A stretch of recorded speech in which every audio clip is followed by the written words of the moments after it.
outubro do ano passado, a Escola de Administração criou uma comissão de internacionalização. Porque a gente observa que a internacionalização é um movimento crescente, né? Vocês ouviram aí as notícias do Ciências Sem Fronteiras. E mais do que isso, os alunos cada vez querem mais e mais fazer algum tipo de experiência internacional, enfim.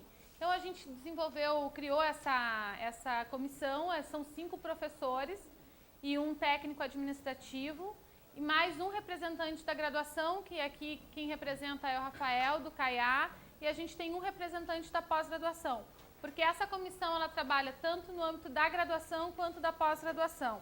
Eu sou a professora Aurora, para quem não me conhece, não foi meu aluno, minha aluna ainda, e sou a coordenadora dessa comissão de internacionalização.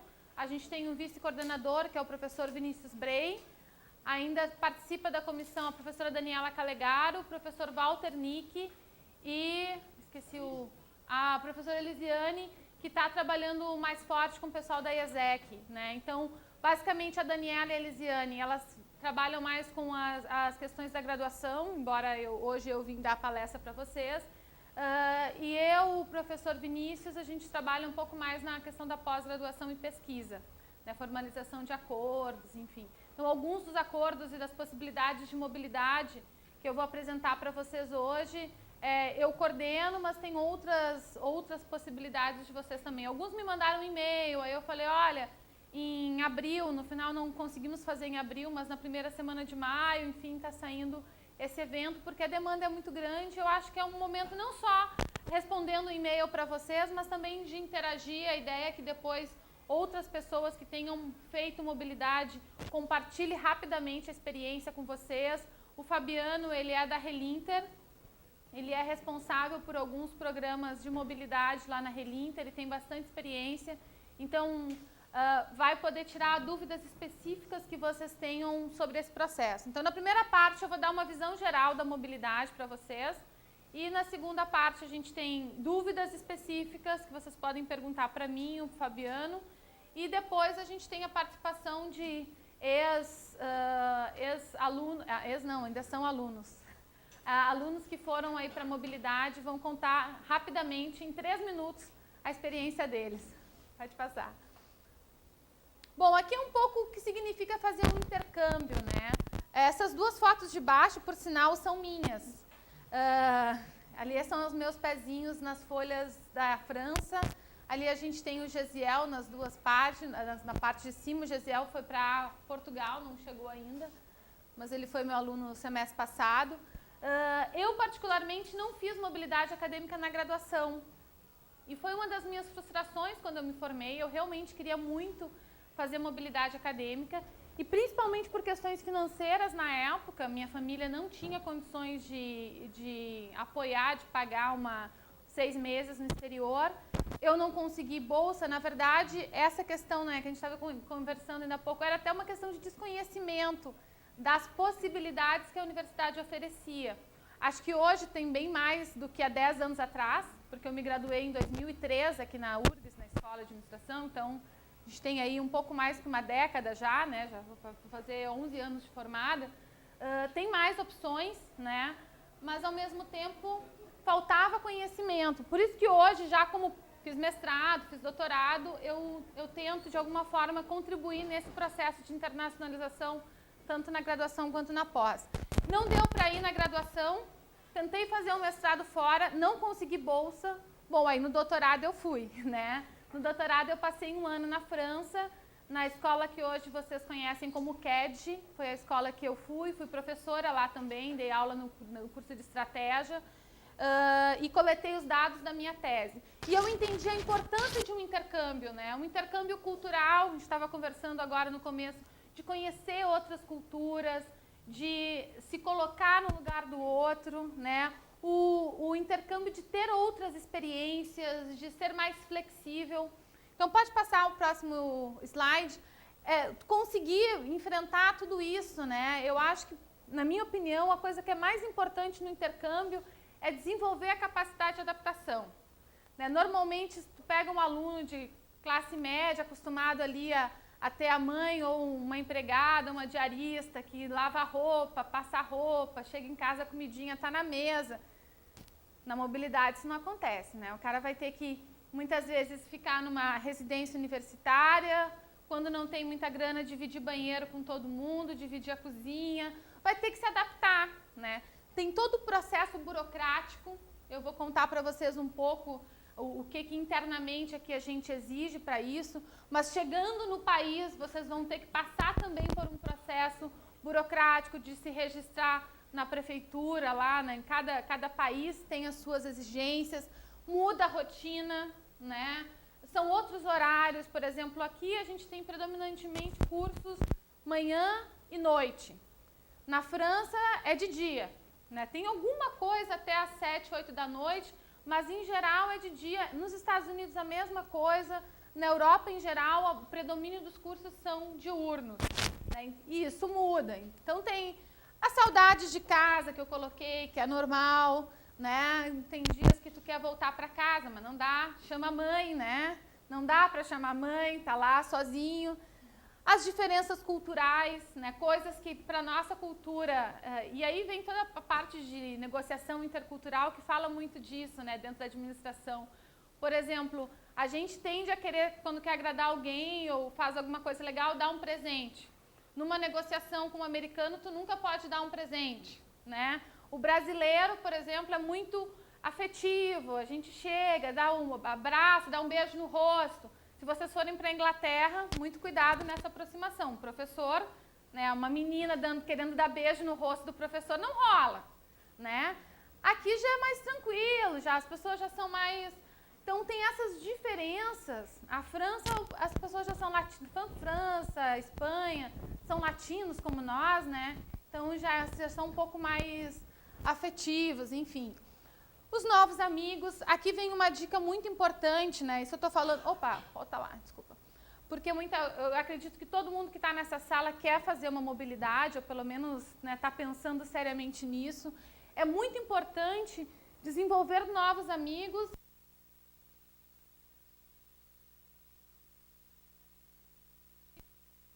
É normal o pessoal dizer, porque tu vai para outros países, não pode ficar naquele gueto de estrangeiro, só tem... Mas muitas vezes, na França, pelo menos, ou na Inglaterra, que são os dois países que eu conheço mais, que eu passei um tempo maior, eles são muito mais fechados. Mas buscar novos amigos, buscar gente de cultura diferente, enfim, né? E aproveitar para conhecer outros lugares. Se organizar, se vai para a Europa, tem a possibilidade de conhecer vários países. Eu, por exemplo, quando fui, fiz 11 países em um ano. Eu cheguei, eu tinha o meu plano de estudos, né? Eu já estava no doutorado e tal. Fiz um plano de estudos do que eu tinha que fazer. Eu tive que coletar dados em vinícolas francesas, eu tinha que dar aula lá na instituição, mas eu tinha os períodos de feriadões, assim, eles emendam muito os feriados, né? Como a gente... Aqui, às vezes, emenda, às vezes não. Às vezes, quando o feriado cai no meio da semana, eles não fazem um feriado naquele dia para fazer um feriadão. Isso é ótimo. Então, eu dei uma planejada e consegui ir comprando passagens baratas de Ryanair, EasyJet, tinha várias ali, e fui me organizando para viajar. No final de um ano, eu tinha conseguido viajar para 11 países. E isso que eu não curti, aí é uma questão de opção, né? Eu, quando viajava, eu não gostava de fazer aqueles mochilões muito extensos. Porque eu já tinha 27 anos, eu já era uma senhora idosa. Eu não tinha mais aquele pique de ficar um mês viajando com a mochila nas costas, né? Uma semana, minha hérnia na lombar já começava a incomodar. Então, eu fazia viagens mais curtas. Pegava um feriadão de 5 dias, saía um pouquinho antes, voltava um pouquinho depois, às vezes voltava no meio do feriado e aproveitava. Então, e continuava com o meu plano de estudos. Então, é uma parte importante que é a grande parte que enriquece. A capacidade de adaptação, vocês voltam assim, a gente volta diferente, muito mais tolerante a certas coisas, muito menos chato com algumas coisas, né? Capaz de fazer certas coisas, muito mais compreensivo com a cultura do outro, passa a ver que o mundo é muito maior do que a gente imagina, que as pessoas são muito diferentes. E com essa questão dos novos destinos, de conhecer outros lugares, enfim. Mas pode passar. Uma coisa que eu quero falar para vocês e deixar bem clara, que aqui na universidade, nos nossos programas, a gente não fala só de intercâmbio, né? Vocês podem, por exemplo, passar um mês viajando pela Europa, isso não deixa de ser um intercâmbio, né? Vocês estão lá, vão visitar vários países, estão interagindo, ou vão trabalhar na Disney, não sei se alguém já conhece, se já foi ou conhece alguém que já fez esses programas de ficar 1 mês, 2 meses trabalhando na Disney. É um intercâmbio, vai trabalhar, aproveita para conhecer a cultura norte-americana, cansa de ir na Disney, né? Já nem quer mais ver aqueles negócios. Mas aqui, quando vocês vão com uma responsabilidade de mobilidade acadêmica, né? Vocês estão indo, primeiro, representando o Brasil, porque antes de mais nada vocês são brasileiros, né? A primeira coisa que vão perguntar é de onde vocês são. Por mais que vocês falem inglês, francês, espanhol, tudo bem, o nosso sotaque vai aparecer, né? Então vocês vão como brasileiros, isso é importante, vocês têm uma responsabilidade com o país, e vão também como alunos da URGS. E o que vocês fizerem lá de ruim vai repercutir na nossa relação. Por exemplo, a CAD, que é o convênio, um dos convênios que eu toco, e como eu fui para lá, eu tenho um carinho especial por esse convênio. Se um aluno nosso for para lá, abandonar todas as cadeiras, não for mais, vai repercutir na minha relação com a universidade, num primeiro momento, porque existe também essa relação do professor que buscou desenvolver aquele convênio, e vai repercutir na ida de outros alunos, porque aí o que vai acontecer? A URGS vai ficar com fama de aluno irresponsável. Então, a Relinter trabalha isso muito com vocês, mas eu também já queria aproveitar que vocês, quando for pensar em fazer mobilidade, legal, vou viajar, vocês viram várias festas, vou ver lugares muito legais. Marseille tem um dos lugares mais lindos que eu conheci no mundo, é lindo. Eu vou visitar vou conhecer outros países, vou fazer muita festa, eu vou poder beber, pode, né? Se for maior de 18, não tem problema, né? Pode, drogas lícitas está liberado, ilícitas é que não pode. Pode fazer tudo isso, mas sabendo que segunda-feira, às 8 da manhã tem aula, eu tenho que estar lá, porque eu tenho uma responsabilidade com a minha universidade e eu estou representando a URGS lá. Então é muito legal. Na França, por exemplo, a gente conseguiu construir uma imagem muito positiva dentro dessa parte da escola que é em Marseille. Os alunos brasileiros são muito responsáveis, têm um bom nível, que chegam lá muito preparados para a experiência, né? Isso são os relatos que eu tenho. Em geral, nas instituições que eu tenho uma relação mais próxima, a gente conseguiu construir essa imagem. E depende dos próximos, depende de vocês, manter essa visão. Não, os brasileiros vão receber, vão aumentar a vaga porque eles são bons, porque eles são competentes, porque eles são responsáveis, porque eles são alegres, porque eles fazem festa, né? São divertidos, são flexíveis, mas também são responsáveis. Então, mobilidade acadêmica é isso. E uma coisa importante, na mobilidade acadêmica, os créditos que vocês forem fazer lá, vocês vão aproveitar aqui. Então, quando eu mostrar para vocês o fluxo, um dos primeiros passos que vocês vão fazer é definir o plano de estudos. Por que isso é muito importante? Porque vocês precisam definir disciplinas que no futuro vão ser aproveitadas, integralizadas aqui para o curso de vocês. Então, também tem isso. Se vocês forem trabalhar na Disney, não vai valer nada. Vai valer muito para a vida profissional e pessoal, mas ela não vai contar para a formação acadêmica de vocês na URGS. A mobilidade acadêmica pressupõe a existência de um acordo de cooperação entre as duas instituições e, com base nesse acordo de cooperação, dessa reciprocidade, a gente pode receber alunos, enviar alunos, e os créditos que os nossos alunos fizerem lá vão ser validados, os créditos que os alunos deles fizerem aqui vão ser validados. Então, essa é a grande diferença para vocês. Aqui eu fiz uns primeiros passos, né? Porque as pessoas, o que eu tenho que fazer? Bom, primeira coisa é decidir, né? Tudo na vida é uma questão de decisão, né, Stefano? Decidiu e o meu foi mal. Primeira coisa é decidir. Eu quero fazer uma mobilidade. Quando a gente decide, né? E não é eu quero fazer uma mobilidade porque o meu pai acha legal, porque minha mãe falou, porque meu amigo foi, né? Ah, porque o fulaninho foi tão legal, ele conheceu altas meninas, foi pra praia. Não pode ser essa motivação. Tem que ser uma decisão pessoal, né, de seguir. Segunda questão, escolha do país. Isso também é muito importante, tá? Porque não adianta, eu quero fazer uma mobilidade, aí tu pergunta para onde tu quer ir. Não, qualquer lugar serve. Né? Eu só quero sair do Brasil.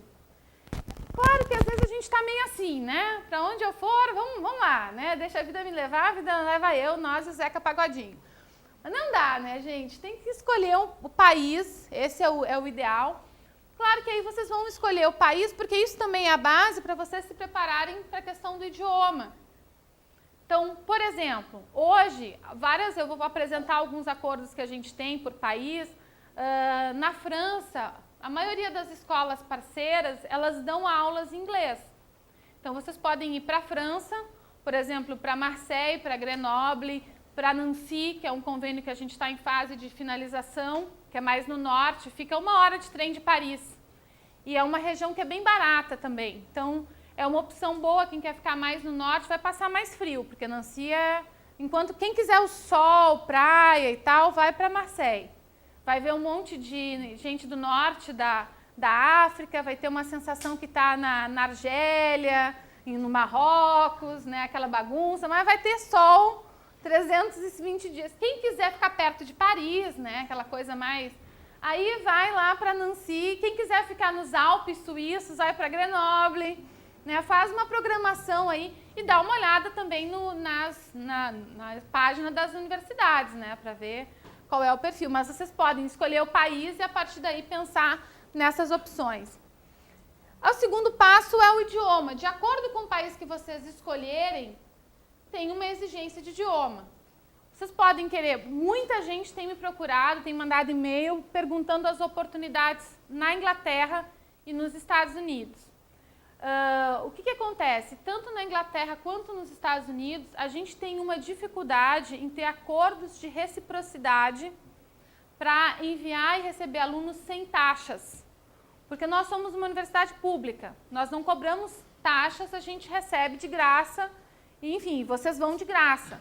Agora, só para vocês terem uma ideia de valores, na CAD o ano custa 8 mil euros, multiplica por 3, 24 mil reais. Né, entre 8 mil e 10 mil euros. E vocês vão de graça. Um aluno francês lá está pagando 8, 10 mil euros para estudar. Vocês estão indo de graça. Nas universidades do Reino Unido e dos Estados Unidos é muito mais difícil conseguir esse tipo de acordo de cooperação. A gente está trabalhando agora num acordo com a Universidade de Nebraska. Nós temos um convênio que eu vou citar depois para vocês, que é com Canisius College e com Texas, eu passo, mas que prevê também bolsa, mas é muito difícil porque essas universidades não abrem reciprocidade. Tá? Tem também uma barreira para os alunos dos Estados Unidos e da Inglaterra virem para um país como o Brasil, por mais que o Brasil está crescendo, enfim, o cara fala a língua, isso é uma fraqueza que os americanos, uma crítica não vou dizer destrutiva, mas assim, os caras já falam um idioma universal, né? Daqui a pouco o mandarim pode até passar, mas eles já falam um idioma que todo mundo fala. Eles já se acham a superpotência mundial, agora isso está sendo questionado de novo. Mas enfim, ele já está numa posição que, o que eu vou fazer no Brasil? Né? São poucos os que têm. Eu conversei com um professor que ficou 1 ano aqui no Brasil e que está tentando, de Nebraska, que está tentando desenvolver essa questão nos alunos deles, assim, que é a cultura, que é conhecer outro idioma, que é importante. Quanto mais idiomas a gente souber, melhor, né? Se comunicar, rola uma empatia diferente, né? Tu falar no idioma, mesmo que tu fale toscamente, né? Eu falo inglês, francês, espanhol, estou tentando aprender italiano daqui a um tempo. Mas falo, né? My name is Aurora, já está valendo. Enfim, por mais que a gente tenha erro de pronúncia, erros de... Pô, eu não nasci na Inglaterra, comecei a aprender inglês com 17 anos. Putz, aí também não dá, né? Quanto mais tarde a gente aprende, mais difícil fica essa questão do idioma. Escolhi o país, escolhi a universidade no país. Eu vou, então, buscar a certificação naquele idioma. Vou para a Espanha, quero melhorar o meu espanhol. Bom, vai buscar lá os nossos parceiros na Espanha, a gente tem várias opções. A certificação no inglês tem que ser só o TOEFL ou pode ser o TEMP, por exemplo? Espera aí que eu vou passar para o Fabiano, que vai dizer todas essas questões da certificação. Pode ser agora? Pode ser, já fala aí. Oi. Depende muito do que o edital está pedindo como pré-requisito, né? Sim, ter um certificado de proficiência que pressupõe esse reconhecimento, é um certificado reconhecido internacionalmente, para o estudante ou para o candidato, é válido. É um investimento, sim, e tem que tirar uma nota adequada, mas é válido. Tu comentasse o Cambridge, né? Esse que tu comentaste? Desculpa, quem é que está falando? Desculpa, estava... Se tiver no edital especificado que é possível ter outros tipos de certificado de proficiência, como o Cambridge, sim, não tem problema nenhum. Mas TOEFL e IELTS são os mais reconhecidos, principalmente por instituições dos Estados Unidos e do Reino Unido. Então, isso tem que ser levado em consideração. E acho que para fazer uma prova Cambridge também teria que investir algum tipo de valor, né? Então, se tem que fazer alguma escolha, diria que um IELTS ou um TOEFL pode ser mais útil. E mesmo na Europa, essas instituições, na França, na Dinamarca, que é uma outra instituição que eu vou comentar com vocês, elas também dão prioridade para TOEFL ou IELTS, né? Então, em geral, vou fazer a proficiência da universidade, né? Ou o curso lá do Ciências Sem Fronteiras. Infelizmente, não tem validade internacional. Então, vocês precisam... É um investimento, por isso que eu falo lá da decisão, né? São de 12 a 18 meses por tudo isso. No momento que eu decido, eu já sei que a certificação no idioma, que a instituição que eu quero ir exige, é necessária, seja espanhol. As instituições que a gente tem convênio na França, a maioria aceita a certificação em inglês, porque elas oferecem mais de 50% dos cursos em inglês. Mas eu sempre falo, né, estava me perguntando esses dias sobre a questão da França, que é uma oportunidade do aluno aprender uma outra língua, né? Se eu tivesse ido para um país de língua inglesa, eu poderia hoje falar inglês muito melhor, mas certamente eu não falaria francês. Então, por mais que a instituição não exija, quero ir para tal lugar, vocês podem fazer todos os cursos em inglês, mas aproveitem para desenvolver um outro idioma, né? Recursos financeiros, isso é muito importante, porque vocês precisam se planejar. Primeiro, vou pedir uma bolsa, vou tentar um programa com bolsa, e a gente vai falar de algumas opções para vocês, ou vou com recursos próprios, né, com patrocínio, ou estagiocínio, né? Eu vou economizar, então quanto antes vocês decidirem para guardar o estágio, de repente o pai não pode ajudar, mas tu vai gasta menos ali, né? Faz menos balada, compra um jeans mais barato, né? Tem várias opções aí. E isso independente de qualquer coisa. É bom ir com uma reserva para poder ter esse tipo de folga, né? Então, recursos financeiros como é que eu vou pagar esse período fora. Segundo, a gente tem a questão da candidatura, né? E aí eu vou passar para vocês como é que é esse processo dentro da nossa universidade. E aí, recebendo o aceite da candidatura, arrumar as malas e embarcar. Então, vocês viram que é um processo simples, mas que demanda tempo e preparação, né? Não é uma coisa que, eu quero fazer uma mobilidade e em agosto eu estou indo. Não. Eu quero fazer uma mobilidade, em agosto do ano que vem eu estou indo, ou com sorte em janeiro, porque ainda está aberto. Quem já tiver aí a prova, o TOEFL, alguns requisitos, talvez consiga ainda aí no 2015. Do primeiro semestre de 2015, né? Mas é pelo menos aí uns 8 meses. Para ir para agosto, esqueçam, já mandamos todos os candidatos. Pode ir. Então, como é que é o processo, tá? Isso aqui é uma aluna minha de graduação, a Marília, que está fazendo esse mapeamento, é o trabalho de conclusão de curso dela, do processo de candidatura e inscrição para mobilidade acadêmica. Vocês precisam ficar atentos no site da Relinter. A Relinter divulga sempre os editais. Tem alguns editais que já tem mais ou menos as datas fixas, que é esse mobilidade para os nossos parceiros institucionais, que vocês podem ir sem bolsa, né? Eu até não me lembro de cabeça, mas depois o Fabiano pode passar para vocês as datas, que são anualmente, semestralmente, né, Fabiano? Anualmente. É anual, mas ele abre 2 vezes. É um edital só, mas que abre em 2 períodos. Em 2 períodos, para ir no primeiro semestre e para ir no segundo semestre. Então, por exemplo, o edital de 2014-2 já fechou. A gente já fez a seleção, eu já até participei da seleção para quem vai em 2014-2. Agora, 2015-1 ainda vai abrir, né? Em seguida, agora, vocês podem se candidatar. Então, dá tempo. A gente está em maio, dá tempo de tentar conseguir fazer a prova, dá tempo de se organizar para quem quer ir em janeiro do ano que vem. Porque não se esqueçam que no hemisfério norte, o ano letivo é diferente. Começa em setembro e termina em final de maio, mais ou menos. Né? E os períodos são um pouco diferentes. Então, tem um intervalo ali, final de novembro, meados de novembro, final de novembro termina, né? Dependendo da escola, tem umas que vão um pouco mais, outras menos, tem o recesso de Natal, e na primeira semana de janeiro já começam as aulas. Então, é um pouco diferente da nossa. Escolher o intercâmbio de acordo com o local, né? De acordo com o edital. O edital mostra, quem já acessou o edital no site da Relinter, tem a lista de todas as nossas instituições parceiras e os cursos que podem se candidatar para cada instituição. Né? Se é aberto, na verdade, para todos os cursos ou se é específico para um curso.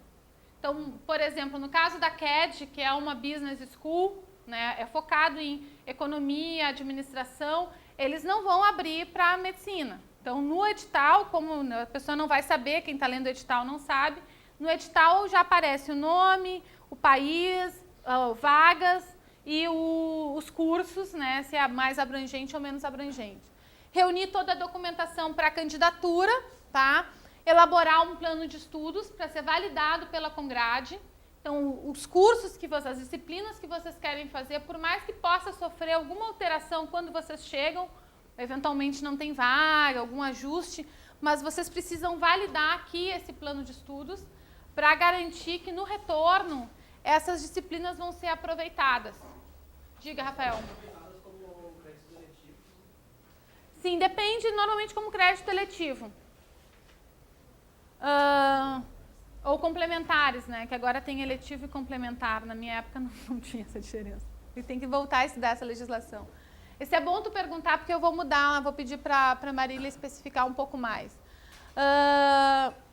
Entregar a documentação para a candidatura, aí a gente passa, na verdade, lá dentro, depois eu vou detalhar um pouco mais, mas já avanço aqui.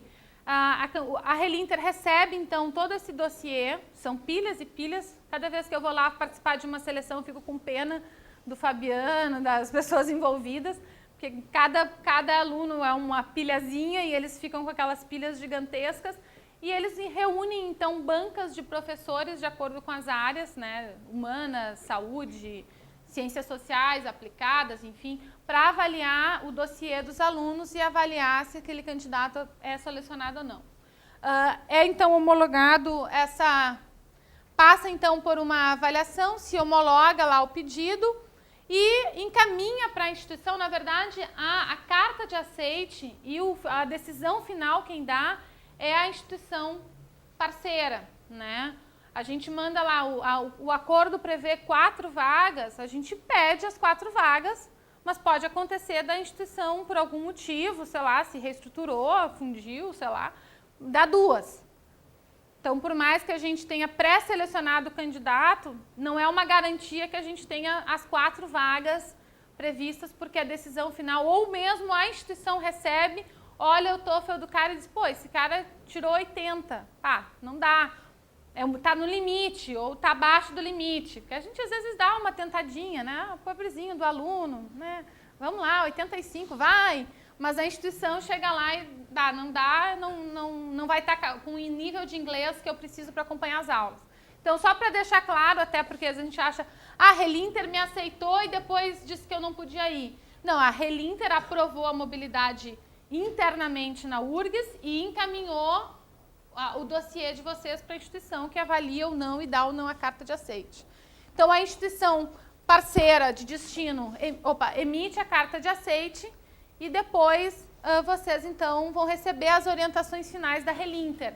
Então, quem for, nem se preocupa, o pessoal que já foi vai ter a oportunidade de comentar. A Relinter faz umas reuniões com vocês, explica todo o processo, né, para vocês não chegarem assim tão verde. É muito importante, aí fica uma dica também, conversar com pessoas que já foram para aquela instituição, tanto na escolha, quanto no momento que for, né? Quando eu, por exemplo, fui no período de doutorado, eu conversei, quando eu decidi ir para a França, para Marseille especificamente, e um pouco antes de ir, né, 1 mês, 2 meses antes, as pessoas que estavam lá viraram minhas melhores amigas, né? Eu toda semana, cada 15 dias, mandava um e-mail perguntando dicas e inclusive os brasileiros, um dos brasileiros foi comigo no banco, porque quando eu cheguei o meu francês, né, dava assim para eu passei na proficiência.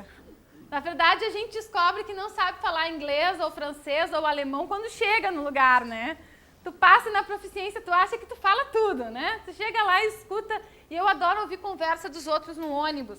Principalmente se eu estou sozinha, eu tenho uma sensação de conexão com a vida da outra pessoa, né? Tava lá, aí eu não entendia nada, os 2 franceses falando, e eu, putz, olha onde eu me meti, né? Não consigo nem escutar a conversa dos outros para criar uma história na minha cabeça. Mas, enfim, pode seguir o baile. Quais são os requisitos, tá? Vamos lá para a parte mais burocrática. Ser aluno de graduação regularmente matriculado, né, básico. Ter concluído pelo menos 20% dos créditos. É importante isso, o aluno não ir muito no começo do curso, até por uma questão de maturidade acadêmica, né? Tá no primeiro, segundo semestre, quero ir. Né? Não, a gente sempre toma um cuidado para que ele vá com um número maior. O ideal aí é uma questão pessoal, tá? Eu acho que o ideal é ir pela metade do curso, uns 50%, 60%. Nem muito depois, porque já bem no final tem também uma restrição, mas aí cada um vai numa fase que dá, né? Porque às vezes o cara não consegue ir na metade, vai quando dá. Mas se vocês, quem está aí no começo, puder se organizar, tenta ir ali entre o 6º e 7º semestre, 5º e 7º, 8º, né? No último ano dá para ir, mas já é um pouco mais complicado. Eu tenho uma aluna de TCC que está indo, mas já é um pouco mais complicado. O estudante não pode estar no semestre de colação de grau. Então, tem gente, inclusive, que atrasa, né? Chegaste a fazer um pouco isso, né, Guilherme? Eu adiantei para depois ir. Ele adiantou e depois agora está... Então, é uma opção. Vocês podem também adiantar para poder não perder tanto. E os outros requisitos que cada edital vai determinar, né? Porque aí depende do edital. A documentação, isso está no site da Relinter, tá? Mas eu coloquei aqui na apresentação para vocês terem como um tutorial na hora de montar a documentação de vocês. O currículo escolar, né? Atestado de matrícula, que vocês estão regularmente matriculados no semestre da candidatura. A carta de motivação, isso aqui é muito importante, o porquê que vocês querem ir. E o passaporte válido, né? Não pode ser um passaporte que está até com 6 meses, vai vencer em 6 meses. É que nem visto para os Estados Unidos. Quem for fazer visto para os Estados Unidos é a mesma coisa. Né? O passaporte tem que estar válido e com pelo menos 6 meses de validade, isso é o nosso requisito. Agora vem uma coisa importante, pode passar, que é o que a gente considera na seleção. Isso é o que os alunos perguntam. A documentação é a básica, né? Mas o que o professor, o que a Relinter olha na hora de dar ou não a vaga para vocês? Desempenho acadêmico, gente. Isso é fundamental, felizmente ou infelizmente, né? O I3 pode ser uma barreira para alguns. A relação de A, B e C, aí tem várias coisas, mas o I3 é normalmente a referência que a gente utiliza. A posição do aluno em relação aos outros colegas da seriação, enfim. Então, quem quiser ir, tem aí uns Cs, uns Bs, tem que começar a se puxar, porque pode ser uma barreira na hora de entrar. E a etapa do curso, que é uma coisa mais...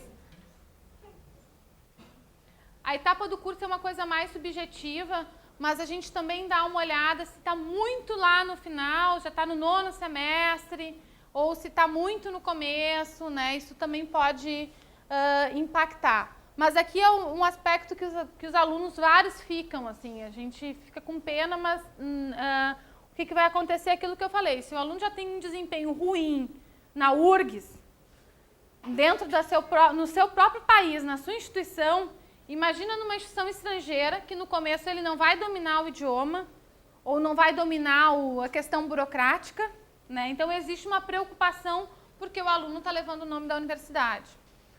A carta de motivação também é um aspecto muito importante, né?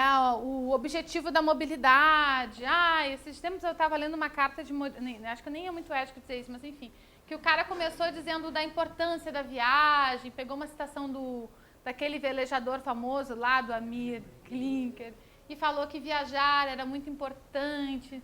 Em nenhum momento ele falou da importância daquilo para a formação profissional dele. Não, ele só disse que viajar era preciso, né? Então aí fica também como dica, infelizmente está gravando, eu nem posso dizer para cortar, mas né, não me faça uma carta de motivação dizendo que eu quero viajar e ser feliz e conhecer lugares novos, conhecer novas línguas, não. Jamais digam isso na carta de motivação de vocês. Digam também, mas ressaltem, façam uma reflexão, e aí vou usar o termo certo agora como professora doutora acadêmica, façam uma reflexão de que forma a experiência naquele país, naquela instituição, vai contribuir para a vida profissional e para a formação pessoal de vocês. Não é para dizer que falar só da questão profissional, acadêmica, não. Mas equilibrem essas coisas. Não, essa mobilidade vai ser importante. Relacionem a etapa do curso, os projetos futuros, aquilo que vocês querem fazer, de repente, de que forma essa experiência vai contribuir para essa concretização. O conhecimento do idioma, né, muito importante, isso a banca também avalia. Se a gente está com 2 candidatos, muito parecidos em termos de 30, com uma carta de motivação similar, mas um cara lá tem um TOEFL maior, né, o conhecimento do idioma muitas vezes é um critério de desempate. A carta de motivação tem que ser na língua do país que tu vai ou em português, inglês? Em português, né, Fabiano? Depende do país. Fala aí, então. Depende do edital. Isso é outra coisa que depende. Também é especificado em edital. Assim, se a gente vai enviar a documentação para a instituição parceira e a instituição também solicita que tenha essa carta de motivação em espanhol, ou inglês, ou francês, ou em alemão, para que ela seja avaliada lá pelos responsáveis, a gente daí especifica, faça a carta de motivação no idioma da instituição de destino. Se é para uma seleção interna nossa, que a gente vai definir como sendo importante a carta de motivação ser em português, porque é para nós avaliarmos o candidato, daí a gente especifica, pode ser em português. Muito obrigada, que esses dias alguém me perguntou e eu falei que podia ser em português, porque a maioria dos editais, mas é bom vocês saberem que depende da instituição, né? Porque, voltando àquela questão que eu falei, dependendo da instituição, a gente só indica o candidato e ela vai reavaliar o candidato, ela faz um novo processo para decidir ou não se aquele candidato está apto. Então, esses são os 3 elementos mais importantes para quem está pensando, além daquela documentação estar completinha, passaporte, todos os elementos, mas isso aqui é uns elementos importantes. A etapa, então, de forma geral, né, a gente faz análise da documentação, se a documentação está completa. Tem gente que perde o edital porque o passaporte não é... Assim, rateada clássica, né? O cara mandou o passaporte vencendo dali 2 meses. Não dá para aceitar. Não mandou o teste. Às vezes o pessoal da Relinter pode ser até legal, mas não dá para fazer isso com quantas candidaturas vocês recebem por semestre, mais ou menos? Por semestre, com Ciências Sem Fronteiras, chega a quase 1000. Assim. Mas se for os editais fora Ciências Sem Fronteiras, deve ficar em torno de 300, 200 a 300. Não tem número na cabeça. Sim, mas imagine em torno de 300, com Ciências Sem Fronteiras, 1000, entre 800 e 1000 candidaturas. Não dá para ligar para o João da Silva e dizer, João da Silva, esqueceu o teu TOEFL. Não, João da Silva perdeu. Perdeu o Playboy. Depois a gente tem a entrevista, eventualmente, dependendo da situação, se faz então uma entrevista pessoal com o candidato. Né? Isso depende também, né, Fabiano? Não é sempre que se faz a entrevista. Mas, via de regra, tem uma etapa de entrevista, o resultado da seleção URGS, submissão à universidade e resposta da universidade com a carta de aceite do aluno. Eventualmente, a gente até pede alguma extensão de vagas. Já aconteceu no caso da CAD, por exemplo, a gente teve 5 candidatos aprovados e no nosso convênio estava previsto 4 vagas. Aí o pessoal da Relinter faz a relação com o escritório de lá e pede, posso mandar um 5º? E, eventualmente, eles aceitam também. Né? Isso é sempre negociado. As opções com bolsa, e aí o Fabiano vai poder falar um pouco mais para vocês dessas opções. Eu trouxe algumas, tá, para vocês. São editais que a Relinter divulga, né? A gente teve agora o programa Top China, que foi, a gente vai divulgar lá o China, que tu que foste no Top China, né? Que é também vinculado ao Santander. A gente tem o Santander Universidades e essa mobilidade acadêmica ali do grupo Algum. É interessante, do grupo Montevidéu, é interessante as duas mobilidades, a gente estava conversando antes, poucos alunos conhecem e poucos alunos aproveitam, né? Talvez com a motivação principal de melhorar o inglês, muitos alunos acabam preferindo as universidades europeias ou norte-americanas, tentando alguma norte-americana, para melhorar o inglês. Mas muita gente das relações internacionais vai aqui. Eu tenho uma bolsista de iniciação científica, a guria é muito boa mesmo, mas ela está agora em Madrid. A Marina foi passar um semestre em Madrid e vários outros alunos que eu conheço, das relações internacionais principalmente. Então, vocês da administração, uma excelente oportunidade, passam um semestre em Madrid. Tu foste para o Santander? Não. O Gesiel foi também foi para a UTL, né? Universidade Técnica de Lisboa. Virou Universidade de Agora virou universidade. Eu tive lá em outubro. Já renovaram esse convênio? Porque eu falei com a Filomena. Ah, tá. Porque eu cheguei a conversar com a Filomena para começar a renovação, mas está em processo. Então, 5 de maio aqui já foi, né? Mas para o próximo semestre, 11 de maio aqui ainda está aberta. Quem tiver já a proficiência na mão ou quiser ir para Portugal, com sorte ainda dá tempo de juntar a documentação, né? Tu vai falar daqui a pouco. Pode passar que eu já termino a minha fala aqui. A gente tem umas opções sem bolsa, opções de mobilidade sem bolsa, que aí o aluno não tem um auxílio financeiro para custear as suas despesas pessoais, né, alimentação, moradia, transporte, mas tem isenção nas taxas acadêmicas. Como eu falei para vocês, em algumas universidades chega aí a 10 mil euros, então é uma excelente ajuda, né? E tem ainda a opção, alguém me falou de uma aluna que estava querendo ir para a Itália e estava querendo fazer isso. É possível fazer uma mobilidade independente, mas a gente não recomenda, porque a mobilidade independente é uma instituição que não tem convênio com a URGS. O que acontece? Muitas dessas universidades que eu vou citar para vocês, que a gente tem lá no nosso site, aparece até o nome do professor, são universidades que o professor já visitou. Então, as universidades que eu coordeno o convênio, eu fui pessoalmente, algumas delas várias vezes. Eu conheço a Universidade Técnica de Lisboa, eu tive 2 vezes, já dei palestra lá. Então, são instituições que a gente tem a certeza, como professor, que o aluno vai ser bem recebido, que tem uma qualidade boa, que isso é importante para vocês também, porque não adianta fazer, de novo, a mobilidade pela mobilidade e para uma instituição de péssima qualidade, né? Então, a gente tem esse cuidado na hora de fazer o convênio e na mobilidade independente, ela não dá garantia de isenção de taxas.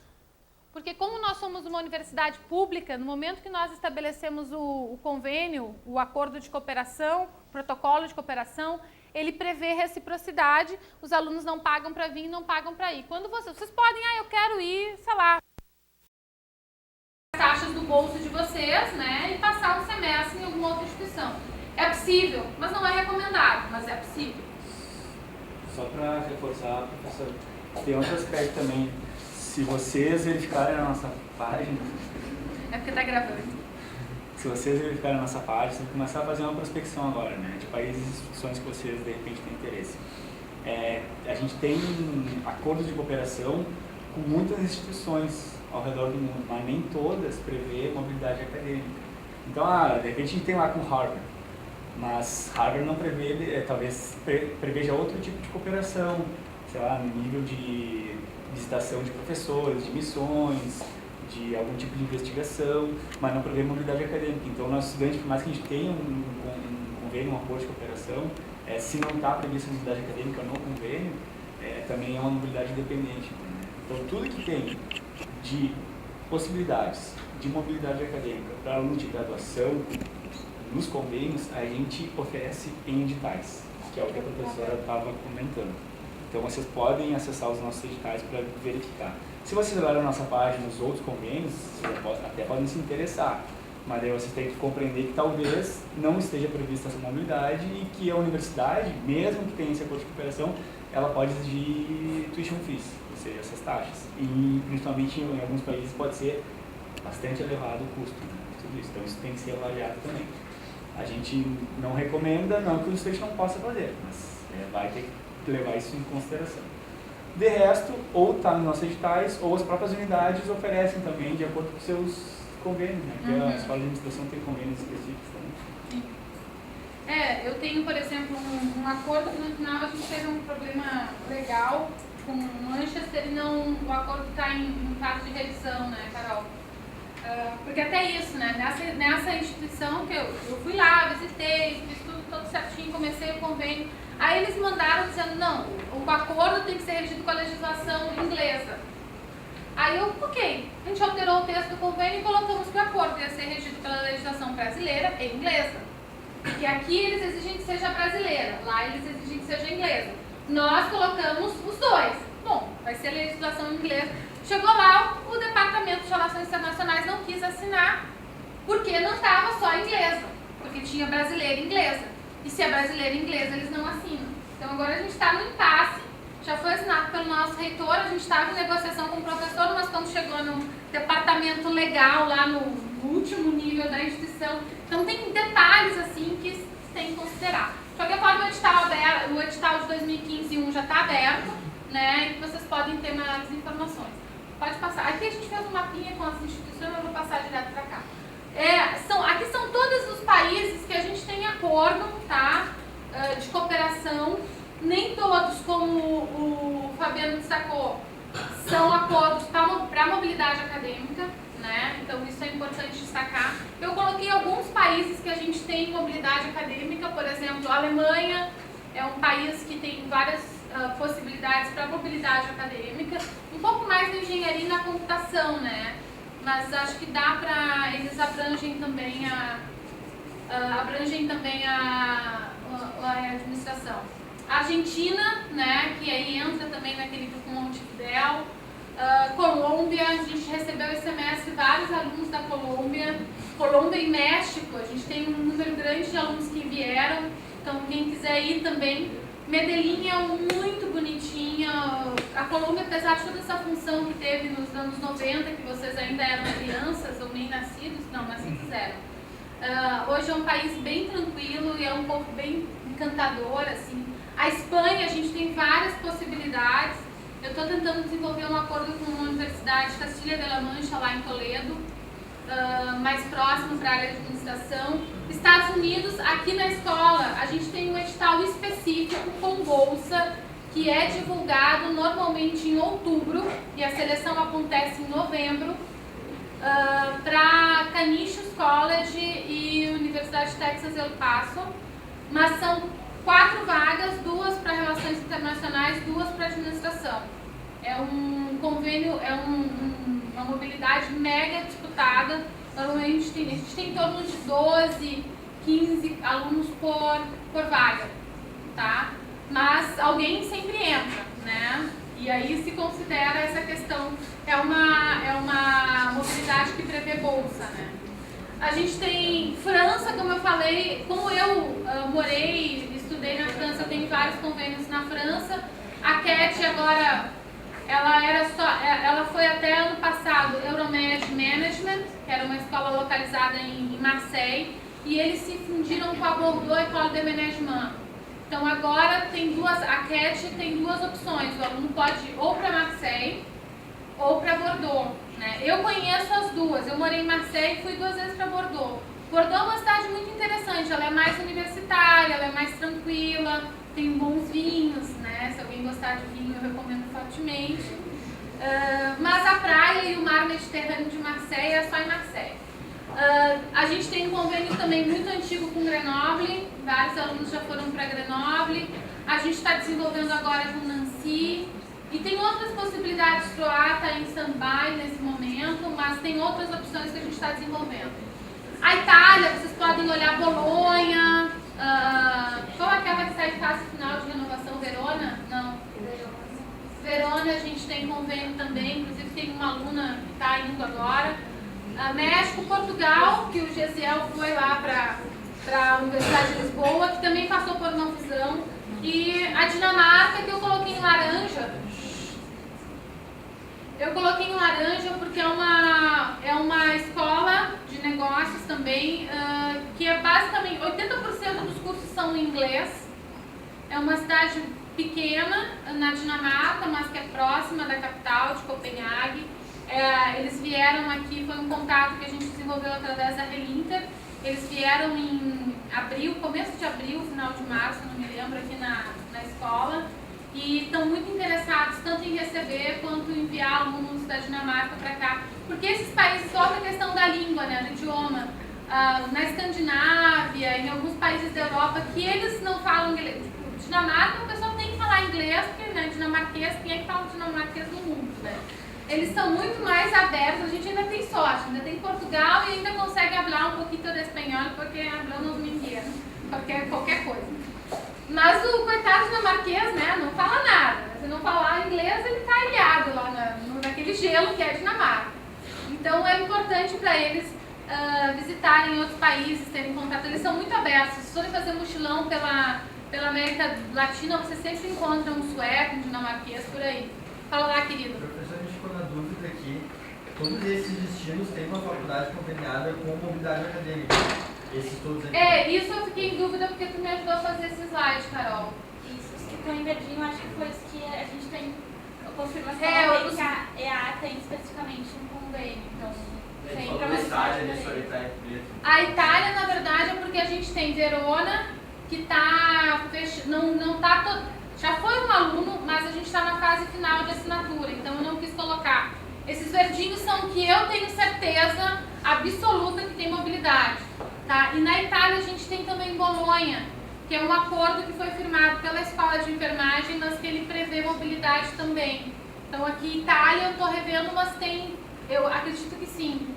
Se algum desses vocês se interessarem, aí dá para conversar com a gente, porque tem os acordos que foram firmados via Relinter, que aí podem se expandir. E eventualmente, pessoal, sejam até proativos. Se vocês tiverem uma instituição que é bacana, que vocês querem fazer mobilidade para lá, que é aberta, falem com o professor, que vocês tenham mais...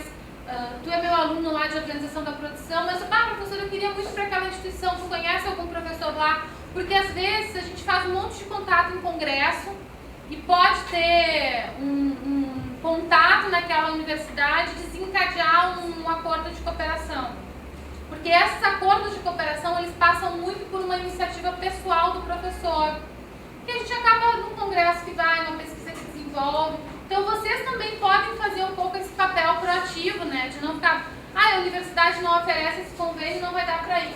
Não, por que não? Né? A professora, tem aqui o pessoal da Comint, a Lisiane está aqui, tem a Daniela, eu, o professor Vinícius Brei, o professor Walter Nick, a Carol também, que é responsável pela formalização desses convênios. Pode procurar alguém da Comint e tentar formalizar esse convênio, né? Que a gente vai, na medida do possível, tentar buscar uma aproximação e desenvolver. Isso, bom, minha mensagem para vocês, boa sorte, bom coragem, né? E coitados dos alunos que vieram dar a palestra deles lá fora. Desculpa, me alonguei. Alguma questão? Naquela lista de países, alguns eles tinham Relinter do lado, outros não tinham. Só entender que a França, por exemplo, não tinha Relinter do lado. É que, na verdade, a diferença é que algumas instituições, a Relinter faz o acordo e muitas vezes um acordo para toda a universidade. Então, no caso de, sei lá, na França não. Na França a gente tem acordo de escola de administração e escola de administração. Os que não estão escritos Relinter foram acordos que começaram aqui na escola de administração. Tem países que tem os dois. Tem universidades que começaram pela Relinter e que começaram pela escola de administração. Peraí. Esses que não tem a Relinter, como é que eu vejo digital? Não, a Relinter congrega todos. Porque todos os acordos de cooperação passam pela Relinter. A diferença é que se vocês forem, por exemplo, a CAD, agora até vocês que renovaram, mas a CAD foi um convênio que começou na escola. Então tem um professor dentro da escola de administração que é responsável por esse convênio. Vocês têm lá na página o nome da instituição e o professor responsável pelo convênio. Tem outras instituições que vocês podem ir, que a Relinter começou ou que outra unidade começou. De repente a economia, de repente a arquitetura, mas que prevê uma mobilidade acadêmica não só para um curso específico, mas para toda a universidade. Então, são dois caminhos de cooperação. Tu que vai fazer isso no curso de administração no Ciências Sem Fronteiras já tem uma oportunidade, tem perspectiva. Até, a gente conversou isso antes de começar, né? Fala aí de novo que tu me contou. Desculpa. Não é.